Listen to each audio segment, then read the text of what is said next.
So we're excited to have the governor here for this bill signing and welcome him. Welcome to Washington County Governor.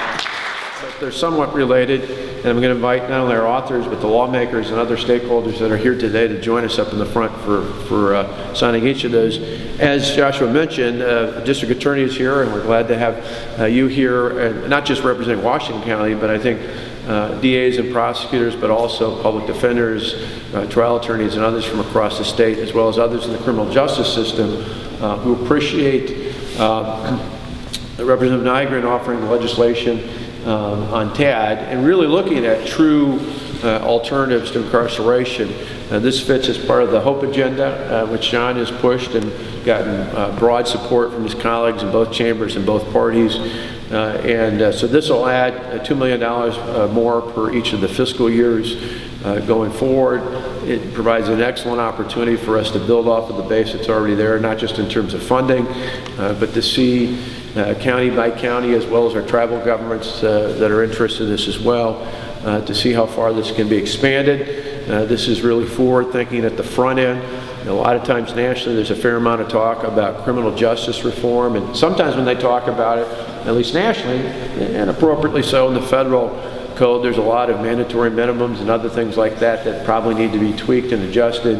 We don't have so much of that here in this state, and so oftentimes when we talk about reforms, people are wondering why we're not doing more of that. Well, we don't have a lot of those provisions that the federal government does that clamps down on the hands. It's not perfect, but we don't have a lot of that here at the state level. It clamps down on the hands of judges and others in the system.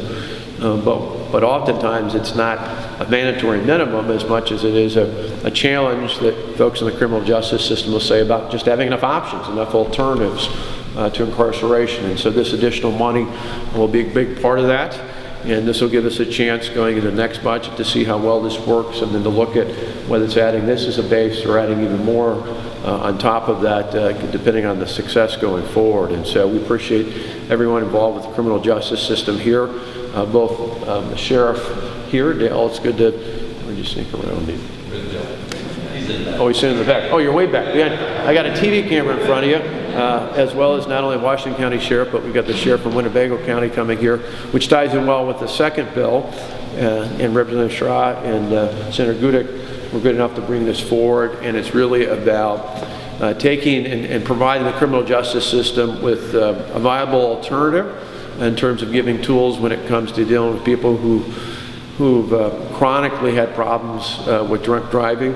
And in Winnebago County, Sheriff, you've done a nice job of providing this as an option, as an alternative in terms of the process of 24/7 sobriety program that really hones in and says, particularly now this will give us a chance to not only give that option, but even before sentencing to have somebody on right away and really help them in terms of not just as a reaction to the crime, but start dealing with the treatment needed to get the person clean, so that eventually when they're not in the system, they're not repeating that crime. That's really what it's all about. So I appreciate you all being here today. Again, invite all the lawmakers, not just the authors, to join us, as well as law enforcement and other stakeholders to come on up, and we'll sign these into law.